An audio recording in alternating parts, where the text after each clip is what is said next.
এজন্য সে কিছুক্ষণ পরে তার বাবার সঙ্গে গিয়ে দেখা করে আর এই সব ঘটনা খুলে বলে। এসব কিছু শুনে তার বাবা অনেক খুশি হয়ে যায় আর বলে, আমাদের প্ল্যান খুব দ্রুতই সাকসেস হতে চলেছে, তোমাকে শুধু সাবধানতার সঙ্গে এগোতে হবে। লিংইউ এর ভেতরে সোল অফ কুন আছে আর তার বোন লিংহি এর কাছে আছে গোল্ডেন মাছের সোনালি আইস, যেটা অনেক পাওয়ারফুল।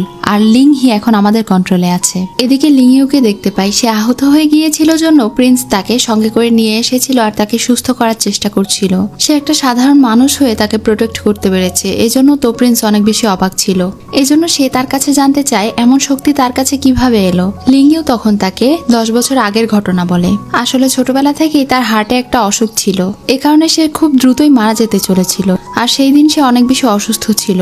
আর ওই দিন রাতে একটা মহিলা তার ঘরে আসে আর মিরাক্কেল ভাবে তার সমস্ত অসুখ সেরে যায়। এটা শুনে প্রিন্স জিন বুঝতে পারে 10 বছর আগেই তো তার ভেতরে থেকে সেই সোল অফ কুন বের করে নিয়েছিল তার দাদিমা। তার মানে তার ভেতরেই সোল অফ কুন তার দাদিমা ট্রান্সফার করেছে, এবার সে বুঝতে পারে। তাই সে মনে মনে চাইছিল তাকে অ্যাটাক করে সেই সোল অফ কুন নিয়ে নিতে, কিন্তু এটা নিলে মেয়েটি মারা যাবে। এজন্য সে চাইলেও এটা করতে পারে না। তখনই সেখানে জুয়ান চলে আসে। সে জানায় তার বোন কিছুক্ষণের মধ্যেই জেগে উঠবে। সে এবং তার বাবা মিলে তার বোনকে জাগানোর চেষ্টা করেছে এবং নিজেদের পাওয়ার ট্রান্সফার করেছে, এজন্য তারা দুজনেই সেখানে চলে যায়। জুয়ান চলে যাওয়ার পরে প্রিন্স জিন লিংহির গলায় থাকা সেই লকেট দেখে এখন লিংইউকে তার 10 বছর আগের হওয়া ঘটনার কথা বলে।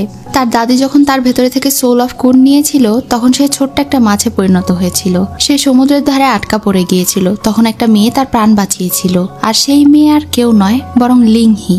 এটা শুনে তো লিংইউ অনেক বেশি অবাক হয়ে যায়, কারণ তাকে তো লিংইউ বাঁচিয়েছিল। সে তাকে জিজ্ঞাসা করে, তুমি কিভাবে বুঝলে যে লিংহি তোমাকে বাঁচিয়েছিল? তখন প্রিন্স জিন বলে, সেই সময় আমি তোমার বোনকে উপহার হিসেবে আমার একটা গোল্ডেন আইস দিয়েছিলাম, যেটা তোমার বোনের গলায় ঝুলছে। এটা শোনার পরে লিংইউ তাকে কিছু বলবে, তখনই সেই কফিন ভেঙে যায় আর লিংহি বেরিয়ে আসে। নিজের বোনকে সুস্থ দেখে তো সে অনেক বেশি খুশি হয়ে যায় আর আবেগ আপ্লুত হয়ে যায়। যাই হোক, প্রিন্স জিন এখন তাকে জিজ্ঞাসা করে, তোমার কি মনে আছে 10 বছর আগে তুমি আমাকে বাঁচিয়েছিলে আর এই লকেট আমি তোমাকে গিফট করেছিলাম? তখন সে বলে, তুমি কি তাহলে জায়ান্ট গোল্ডফিশ? তখন প্রিন্স জিন বলে, হ্যাঁ, আমি সেই মাছ। তখনই সেখানে প্রিন্স জুয়ান এসে তাকে বলে, তোমার গলায় থাকা এই টোকেনের মাধ্যমে তুমি তার কাছে একটা ইচ্ছে পূরণ করতে পারো। গোল্ডেন ফিশ যাকে এই টোকেন দেবে সে তার মনের একটা ইচ্ছে পূরণ করতে পারবে। তখন লিংহি আর বেশি দেরি না করে তার কাছে নিজের মনের ইচ্ছা প্রকাশ করে আর বলে, আপনি কি আমাকে বিয়ে করবেন? আমি আপনাকে বিয়ে করতে চাই, কারণ আপনাকে বিয়ে করলে আমি এখানকার রানী হতে পারবো আর আমার মনের আশাও পূরণ হবে। সে যেহেতু তার কাছে মনের ইচ্ছে চেয়েছে, তাই এই টোকেনের কারণে তাকে এই ইচ্ছে পূরণ করতেই হবে। প্রিন্স জিন তখন তাকে বিয়ে করতে রাজি হয়ে যায়। লিংইউ পাশে অসহায়ের মতো দাঁড়িয়েছিল, কারণ তার বোন নিজের স্বার্থের কথা ভাবলো, একবারও তার কথা ভাবলো না। পরদিন সকালে সে তার বোনের বিয়ের ড্রেস দেখছিল আর বসে বসে কান্না করছিল। তখনই সেখানে প্রিন্স আসে। সে তাকে জিজ্ঞাসা করে, তুমি কেন কান্না করছো? লিংইউ তখন চোখের পানি মুছে বলে, ও তেমন কিছু না, আগামীকালকে আমার বোনের বিয়ে হয়ে যাবে তো এজন্য খুশিতে কান্না করছি। প্রিন্স এখানে তাকে জিজ্ঞাসা করে, প্রথম যেদিন তোমাকে আমি দেখেছিলাম তখন তোমাকে আমার অনেক চেনা মনে হয়েছিল, এমনকি তোমার কণ্ঠও চেনা মনে হয়েছে। এমন কোনো কিছু কি আছে যেটা তুমি আমার কাছে থেকে লুকোচ্ছ বা আমাকে বলতে চাও? আর আমি যে তোমার বোনকে বিয়ে করছি এতে কি তুমি খুশি? কিন্তু এবার আর লিংইউ তাকে কোনো কিছুই বলে না। সে শুধু বলে, অবশ্যই আমি খুশি, আমার বোন সমুদ্রের রাজাকে বিয়ে করতে যাচ্ছে, আমি কেন খুশি হব না? আগামীকালকে তার বিয়ে, কিন্তু তারপরও প্রিন্স জিনের মনের মধ্যে কেন যেন শান্তি লাগছিল না। এজন্য সে লিংইউকে একটা সমুদ্রের শঙ্খ গিফট করে আর বলে এটা তাকে প্রোটেক্ট করবে। তার হাত স্পর্শ করেও প্রিন্স জিনের কেন যেন একটা চেনা স্পর্শ মনে হচ্ছিল, কিন্তু লিংইউ তার কাছে থেকে দূরে সরে যায়। এজন্য প্রিন্স তাকে আর বেশি কিছু না বলে সেখানে থেকে চলে যায়। লিংইউ অপলক ভাবে দুঃখ ভরা মন নিয়ে শুধু তার দিকেই তাকিয়েছিল। এদিকে প্রিন্স লিংহির সঙ্গে দেখা করতে চায়। তখনই লিংহি এসে তার হাত স্পর্শ করে, কিন্তু তার একদমই ভালো লাগে না। লিংহি তাকে বলে, আগামীকালকে আমাদের বিয়ে, আমি অনেক খুশি, কারণ আগামীকালকে আমি আপনার রানী হয়ে যাব আর একই সঙ্গে আমার সৌন্দর্যও প্রিজার্ভ করা হবে, আমি হয়ে যাব চিরযৌবনা। যাই হোক, আমি চাই এখন আপনি আমার সঙ্গে চলুন আর সেই কফিনে আমার সঙ্গে আসা সব মেয়েরা যারা ফ্রিজ হয়েছিল তাদেরকে মুক্ত করে দিন, যেন তারা আমার বিয়েতে আনন্দ করতে পারে। রাজকুমার তার কথা রাখে।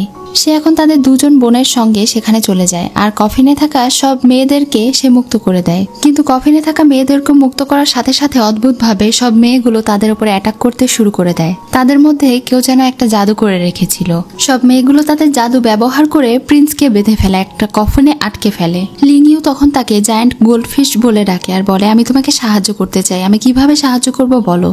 তার এই ডাক শুনে প্রিন্স অবাক হয়ে তাকে জিজ্ঞাসা করে, তুমি আমাকে এই নামে কেন ডাকলে? তখন সে বলে, 10 বছর আগে যেই মেয়ে তোমাকে বাঁচিয়েছিল সে আর কেউ নয় বরং আমি। তখন তো প্রিন্স জিন অনেক খুশি হয়ে যায়। সে বলে, তুমি আমার আঙ্কেল এবং ভাইকে ডেকে নিয়ে আসো, তারা আমাকে বাঁচাবে। কিন্তু আঙ্কেল আর ভাই তো সেখানেই ছিল, তারাই বরং প্রিন্সকে এখানে ইচ্ছে করে আটকে ফেলেছে। এবার তারা দুজন প্রিন্স জুয়ানের আসল উদ্দেশ্য এখানে জানতে পারে। আসলে লিং ইউ প্রথমে যখন প্রিন্স জুয়ানকে তার কাহিনী বলেছিল তখন থেকেই সে বুঝতে পেরেছিল তাদের দুজন বোনকে দিয়ে তারা নিজেদের উদ্দেশ্য হাসিল করতে পারবে। এজন্য প্রথমে তারা প্ল্যান করে তার বোনকে ফ্রিজ করেছিল, যেন তারা লিং হিকে ব্যবহার করে প্রিন্সকে এই পর্যন্ত নিয়ে আসতে পারে আর তাকে আটকে দিতে পারে। কিন্তু আসলে তাদের দুই বোনের মাধ্যমে যে তারা এত কিছু অর্জন করতে পারবে এটা তারা আশাও করেনি। এটা বলেই এখন তারা দুজন মিলে প্রিন্স জিনকে সিল করে ফেলে কফিনের মধ্যে। এরপরে তারা প্রিন্সকে অ্যাটাক করতে গেলে লিং ইউ তাদের সামনে চলে আসে। যেহেতু তার ভেতরে সোল অফ কুন ছিল, এজন্য তাদের অ্যাটাক কোনো কাজেই লাগছিল না। তার শক্তিশালী পাওয়ার ব্যারিয়ার হিসেবে কাজ করছিল। তখনই সেখানে দাদিমা চলে আসে। দাদিমা বলে, এই মেয়ে আমার, আমি তাকে নিয়ে যাচ্ছি। কিন্তু জুয়ান বলে সে এই মেয়েটিকে বিয়ে করতে চায়। তখন দাদিমা আবারও বলে, তুমি কি শুনতে পাওনি? এই মেয়ে আমার, এখানে আরো অনেক মেয়ে আছে যাদেরকে তুমি বিয়ে করতে পারো। তখন প্রিন্স জুয়ানের বাবা তাকে আর বাধা দেয় না, আর দাদিমাকে বলে, আপনি যখন এখানকার রাজা হয়ে যাবেন আশা করি আপনি আমাদেরকেও সাপোর্ট করবেন। দাদিমা শুধু তাদের দিকে তাকায়, কিছু বলে না। সে প্রিন্স জিনকে বলে, তুমি রাজা হওয়ার যোগ্য নও। এটা বলে তিনি ওখানে থেকে লিং ইউকে নিয়ে চলে যান। এরপরে জুয়ান আর তার বাবা মিলে প্রিন্স জিনকে কফিনে বন্দি করে সেখানে থাকা একটা গুহার ভেতরে পানির নিচে তলিয়ে দেয়, যেন তাকে কেউ কখনো খুঁজে না পায়। জুয়ান এখন রাজার ওখানে চলে যায় আর সেখানে থাকা শক্তিশালী সব মাস্টারদেরকে বলে, সোল ডিভুরিং পুকুরের ভেতরে দাদিমা আমাদের প্রিন্সকে বন্দি করে রেখেছে, সে এখন বিপদে আছে। এটা শুনে তারা চারজনই প্রিন্সকে বাঁচানোর জন্য চলে যায়, রাজাকে সেখানে একা রেখে। এখন তারা চারজন মিলে পাওয়ার ব্যবহার করে রাজকুমারের কফিন সেই সোল ডিভুরিং পুকুরের ভেতরে থেকে বের করতে শুরু করে। কিন্তু এটা আসলে জুয়ানদের একটা প্ল্যান ছিল। এই ফাঁকে সে এখন একে একে ওই মাস্টারদেরকে মারতে শুরু করে আর তাদের একটা সুযোগ দিয়ে বলে, যদি তারা তার প্রতি লয়াল থাকে তাহলে সে তাদের তিনজনকে ছেড়ে দিবে, নয়তো এই একজনের মতো তাদেরকেও মেরে ফেলবে। কিন্তু তারা তার প্রতি লয়াল হয় না, বরং রাজার প্রতি লয়াল ছিল। এজন্য জুয়ান একে একে তাদের সবাইকে মেরে ফেলে আর প্রিন্স জিনকে তারা কেউই বাঁচাতে পারে না। আবারও তার কফিন তলদেশে চলে যায়। এদিকে জুয়ানের বাবা রাজার কাছে চলে যায়। রাজাকে শুধুমাত্র আর একজন প্রোটেক্ট করছিল, সে ওই একজনকেও প্রোটেকশন থেকে সরিয়ে দেয় আর তাকে মারতে শুরু করে। তখন সেই লোক বলে, রাজা এত বছর ধরে তোমাদেরকে পেলেছে, তোমার ছেলেকে নিজের ছেলে হিসেবে দেখেছে, আর তোমরা এই প্রতিদান দিলে? তখন সে হাসে আর বলে, ক্ষমতার কাছে সবকিছুই তুচ্ছ। এটা বলে সে তাকেও মেরে ফেলে। এরপরে রাজার উপরে এমন একটা স্পেল ব্যবহার করে যার কারণে রাজা সেখানেই নিস্তেজ হয়ে যায়। এরপরে তারা দুজন চলে যায় দাদিমার কাছে। তিনি এখন নাটক করে বলেন তার ছেলে অনেক বেশি আহত হয়েছে, এজন্য তাদের কুনের সোল দরকার, তাই দাদিমা যেন তাদেরকে সেই সোল দিয়ে দেয়, মানে সেই মেয়েটি যেন তাদেরকে দিয়ে দেয়। দাদিমা তখন বলে, আমি কেন তোমাদেরকে সেটা দেব? তখন তারা বলে, আপনি যদি আমাদেরকে ওই মেয়েকে দিয়ে দেন তাহলে আপনাকে আমরা এই রাজ্যের রাজা বানিয়ে দেব।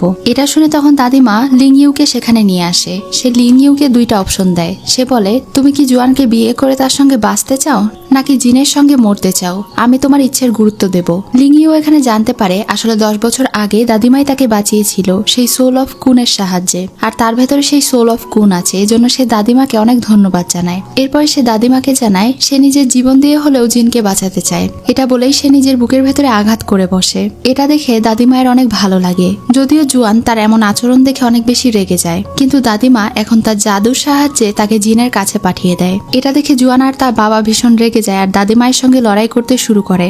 দাদিমা এবং তার শক্তিশালী সাপ মিলে তাদের সঙ্গে লড়াই করছিল, কিন্তু এক পর্যায়ে তারা সেই সাপটাকে মেরে ফেলে। এদিকে লিং হি দাদিমায়ের জাদুর সাহায্যে সেই সোল ডেভোরিং পুকুরে পৌঁছে যায় আর তার বুকের ভেতরে থাকা সেই কুন অফ সোল সে রাজকুমারকে দিয়ে দেয়। তখনই রাজকুমার পানির ভেতরে থেকে বেরিয়ে আসে। সে ওই রাজকুমারকে বলে দ্রুত গিয়ে দাদিমাকে বাঁচাতে, তিনি বিপদে আছেন। এদিকে দাদিমায়ের অবস্থা বেশ খারাপ হয়ে গিয়েছিল, তারা দুজন মিলে দাদিমাকে মারতে চাইছিল। তখন জুয়ান সেখানে থেকে চলে যায় মেয়েটিকে নিয়ে আসার জন্য। ততক্ষণে প্রিন্স সেখানে চলে এসেছিল। সে তাদের দুজনকে বলছিল দাদিমাকে ছেড়ে দিতে। তারা বলছিল তাদেরকে সোল অফ কুন দিয়ে দিতে, নয়তো তারা তার দাদিমাকে মেরে ফেলবে। কিন্তু দাদিমা বারবার জিনকে বলছিল সে যেন এটা তাদের হাতে না দেয়, প্রয়োজন পড়লে দাদিমা নিজের প্রাণ দিয়ে দেবে। কিন্তু প্রিন্স জিন তার দাদিকে অনেক বেশি ভালোবাসে, এজন্য সে তাদের সঙ্গে একটা ডিল করে। সে বলে, আমি তোমাদেরকে আমার সোল অফ কুন দিয়ে দেব, কিন্তু আমাকে প্রমিস করো সমুদ্রের রাজা হওয়ার পরে তোমরা এই সমুদ্রের কোনো প্রাণীর ক্ষতি করবে না। তখন তারা রাজি হয়ে যায়। প্রিন্স তখন নিজের ভেতরে থাকা সেই কুন অফ সোলের পিল তাদেরকে দিয়ে দেয়। এটা নেওয়ার পরে জুয়ান তাদের তিনজনকেই ছেড়ে দেয়। এখন জুয়ানের বাবা নিজের শক্তির সাহায্যে তার ছেলের ভেতরে সেই সোল অফ কুন ঢুকিয়ে দেয়, কিন্তু এটা তার ছেলের শরীরে দেওয়া মাত্রই তার ছেলের ভেতরে এটা শুট করতে পারে না, যার ফলে তার ছেলে অনেক বেশি কষ্ট পেতে শুরু করে। এটা দেখে তার বাবা দ্রুত তাকে সেখানে থেকে নিয়ে চলে যায়।